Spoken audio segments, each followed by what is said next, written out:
Assalamu алейкум қадырман достар, оразаңыздар қабыл болсын. Бүгінгі баянымызда қадір түн туралы кеп қылмақчыбыз. Біздің каналға қаттала кетіңіздер. Құрметті бір туғандар, Рамазан айының ең ұлы белегі бұл қадір түн. Бұл түн жөн ғана ыйык түн емес. Бұл адамдың тағдырына, жашоосуна жана акыретине таасир бере турган түн. Аллах Таала Курандын Кадыр сүрөсүнүн 1-5 аяттарында биз аны Кадыр түнүндө түшүрдүк. Кадыр түн эмне экени сага эмнени билдирет? Кадыр түнү 1000 айдан да артык. Ал түнү периштелер жана Жабраил Раббисинин уруксаты менен ар бир иш үчүн түшүшөт. Ал түнү таң атканга чейин тынчтык деп айтат. Эми ойлонуп көрөлү. 1000 ай бул болжол менен 83 жылдан ашык убакыт. Демек, Кадыр түнүндө кылынган бир түнкү ибадат 83 жылдан ашык ибадаттан да артык болуп эсептелет.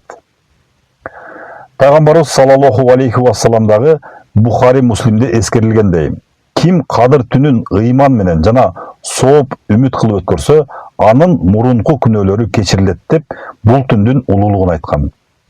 Бул хадис бизге чоң үмүт берет. Балким адам көп ката кетиргендир, балким көп күнөө кылгандыр. Бирок бир түндө чын ниети менен Аллахка кайрылса, анын күнөөлөрү кечирилиши мүмкүн. Бирок бул түндүн так күнү жашырылган. Пайгамбарыбыз мындай деген: Кадыр түнүн Рамазан айынын акыркы 10 күнүндөгү так түндөрдөн издеңиздер. Ошондуктан аалымдар көпчүлүк учурда 27-нчи түнгө көбүрөөк үмүт кылышкан.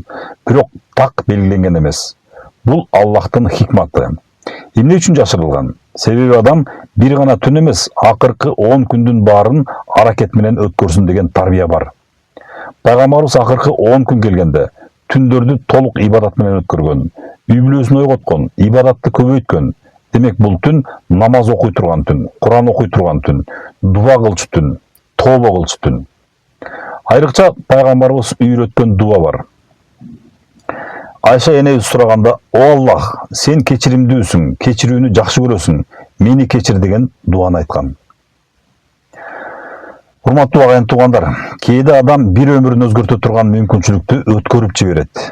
Кадыр түнү дал ошондой мүмкүнчүлүк.